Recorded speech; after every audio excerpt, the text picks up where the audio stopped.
Okay, so picture this. What if your bank account wasn't filled with money, but with emotion? A world where your drive, your motivation, your actual will to live is the ultimate commodity.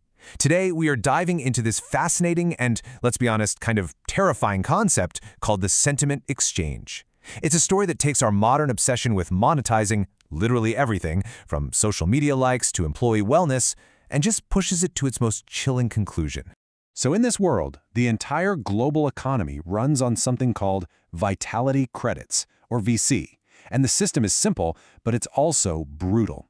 If you're motivated, ambitious, and just full of life, you're wealthy. But if you're stagnant, depressed, or apathetic, well, your account just drains away and you fall into a completely new kind of poverty. And this one line right here, wow, it just cuts straight to the heart of the story's whole conflict. It's such a powerful accusation, isn't it? It calls into question the humanity of a system that's built on our innermost feelings, a system where a person is only valuable for the emotions they can produce. All right, so let's really explore this world run on feeling. This is a place where your net worth isn't just a number in a bank, it's literally tied to the rhythm of your heart. Every single beat is either an asset or a liability. This lays out the brutal social hierarchy of this world perfectly. On one side, you've got the wealthy. They're just thriving on adrenaline and motivation. But on the other side, you have the spiritually bankrupt. Their spirit is stagnant, their accounts are constantly draining, and they start to build up what the system chillingly calls a debt of apathy. Think of it like a credit score for your soul, where despair can literally bankrupt you.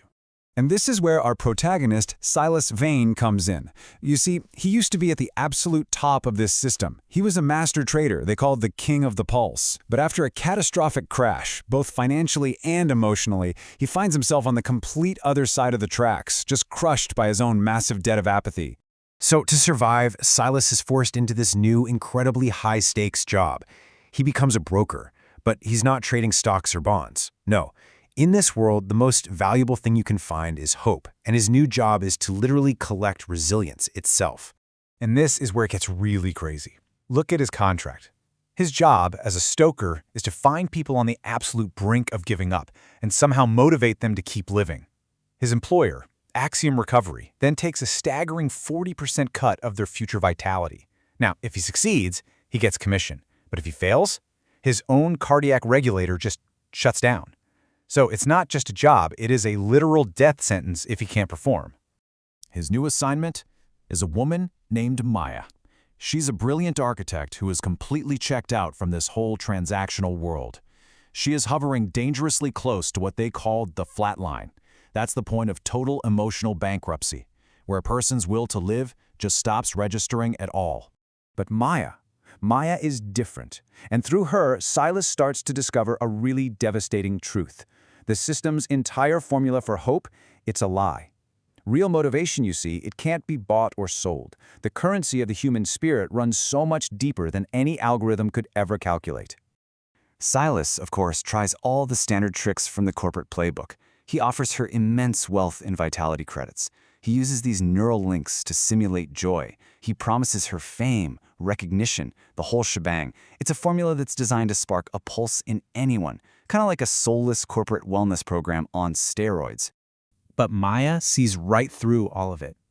And her response just perfectly captures her rejection of this entire world. A heart that beats for a ledger isn't a heart, Silas. It's a pump. She completely refuses to be just another cog in this emotional machine. And then, the stakes are raised to a level you just can't imagine. The firm tells Silas that Maya's debt has been sold. A harvesting firm is coming at midnight to liquidate her.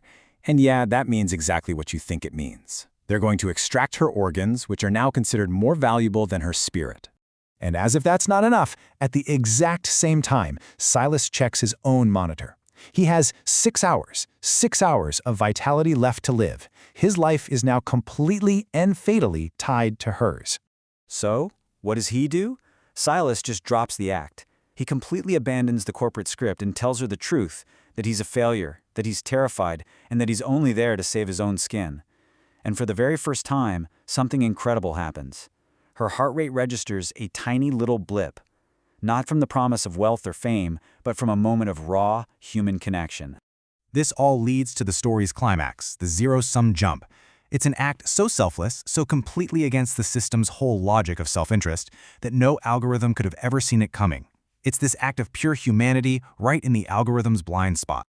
Let's just walk through this unbelievable moment. At midnight, just as the harvesters show up, Silas makes the ultimate choice. He hits commit all on his terminal. There's this massive surge as his entire life force transfers directly to Maya, and this creates a paradox, something totally new, unmonetized will.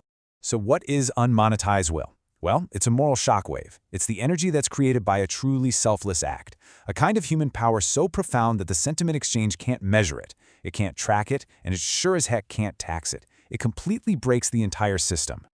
The effect is just explosive. Maya's vitality spikes so high it literally short-circuits the harvester's technology. Their synthetic motivation, their duty dopamine, it just fails. They collapse, unable to process the sheer voltage of raw humanity. And in that moment, Maya starts to hold Silas's phantom rhythm in her own heart.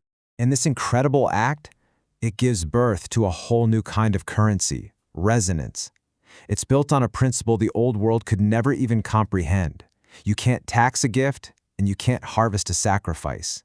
Silas and Maya manage to escape into what are called the dead zones, the off-grid parts of the city. And there, a new society starts to form, one that isn't built on the cold transaction of credits, but on the warmth of real human connection.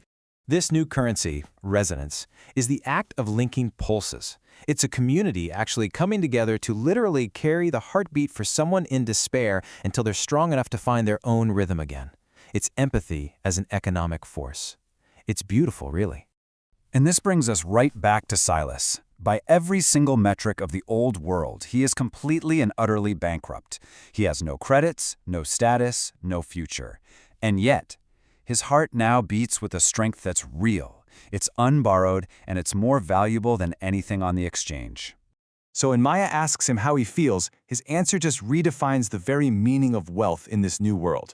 He doesn't say he feels good or alive. He just says, "I feel expensive," which is just a perfect final thought on what it truly means to be valuable.